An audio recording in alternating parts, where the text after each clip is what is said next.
আলাইকুম ওয়া রাহমাতুল্লাহ। সম্মানিত দেশবাসী,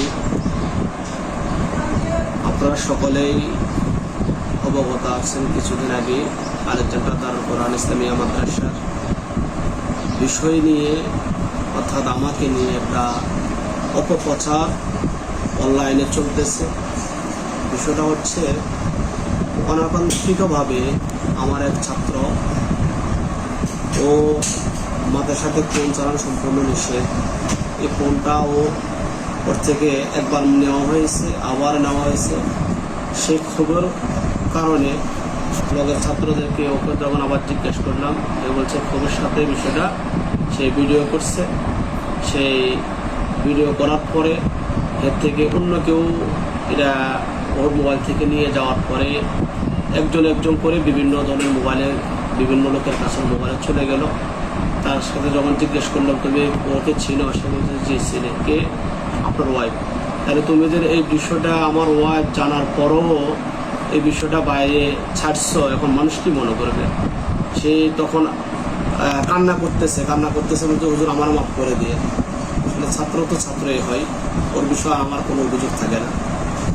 বিষয়টা এখন এমন হয়েছে, কিছুদিন ধরে এটা গত 2 থেকে 3 দিন এটা অনলাইনে বিভিন্ন সাংবাদিক অথবা যে একটা ফেসবুকের মাধ্যমে অপপ্রচার হচ্ছে।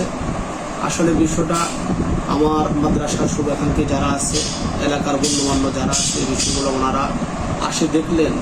দেখার পরে এবং আমার রামগতির সাংবাদিক ভাইয়েরাও আসলেন, আসার পরে এগুলো আমাকেও জিজ্ঞাসা করলেন, তদন্ত করলেন।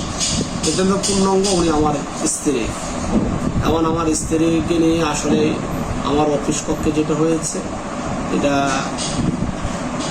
এখন অনেকে অনেক ধরনের অপপ্রচার করতেছে। আসলে আপনারা এই বিষয় নিয়ে বিভ্রান্ত হবেন না।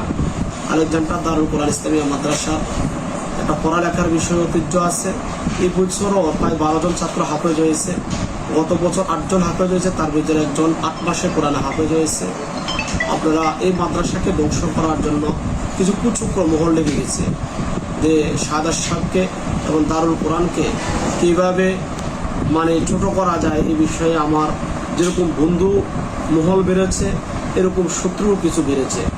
এরা বিভিন্ন কারণবশত হতে পারে, কারণটা আমি এখন উল্লেখ করছি না, কিন্তু কারণবশতে ওরা এই সুবিধাটা পেয়েছে যে কী করণীয়, এখন একটা সুযোগ পেয়ে এরা এখন এই বিষয়টা নিয়ে অপপ্রচার করতেছে।